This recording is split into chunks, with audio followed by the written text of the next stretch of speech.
Oyekumeji es el babalawo de la tierra de los Egún. Oración. Oyekumeji ase. Seku, babare omo olokun. Abo ni kboni, agbo egungun umbo. Waile runmela sode, yinji ebo arendalogun abu kanaseiwamo, kaba yaku egun baba alagbalagba, koni aleja kamonyeta dago asikwelu njo omo, ayoku abo kaboye sode sewamo seunlo egun adifafun omo olokun abo kaferefun egun. Ebo sacrificio. 16 carneros, jutía, utía ahumada, madera seca, máscara, tela blanca, telaraña, un machete. Todos los alimentos comestibles, jutía y pescado ahumado, maíz tostado, mucho dinero. Suyere, canto. Baba, ku, seumo, se, unlo, egun. Historia. En este camino, Selwomo era el hijo de un gran babalawo fallecido, quien había sido el jefe de los Hagboni.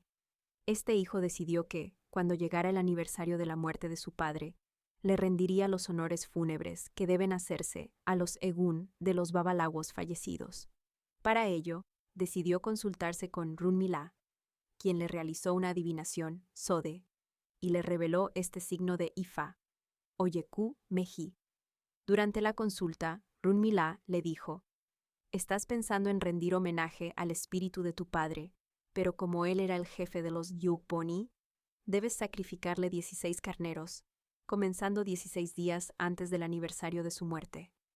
Debes ofrecerle un carnero cada día durante 16 días».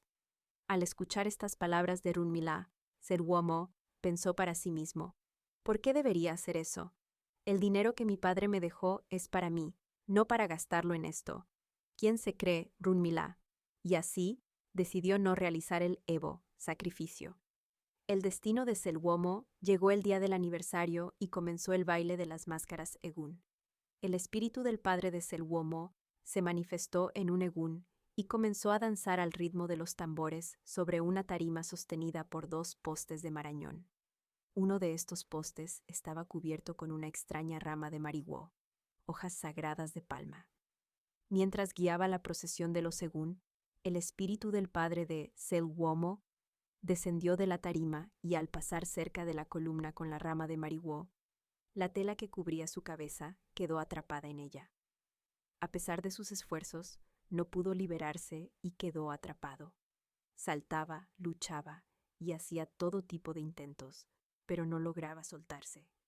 Finalmente, cayó sobre una maraña de telarañas sagradas. Al ver esto, Selwomo tomó un machete y cortó la rama que atrapaba al Egun de su padre, derribando todas las telarañas que lo cubrían. Luego, intentó volver a tocar su ilú, tambor, pero el Egun de su padre lo tomó del brazo y le dijo: «La advertencia del Egun: hijo mío, ahora has visto la muerte. Esa rama que cortaste no era común, sino la metamorfosis de Asikwelu, quien buscaba vengar a Ifá por tu falta de respeto. Y yo, en vez de verte humillado, prefiero que vengas conmigo al reino de los Egun». Tomándolo del brazo, lo llevó consigo al reino de los Egun, donde el Obá, rey, era Aku Alaso Na, y el adivino era Oyeku Meji. Mientras lo arrastraba, el padre Egun cantaba: «Baba ku se wamo se inlo Egun». Entonces le dijo: «No comprendes. Si tocas a un Egun sin ser obediente, debes irte con él».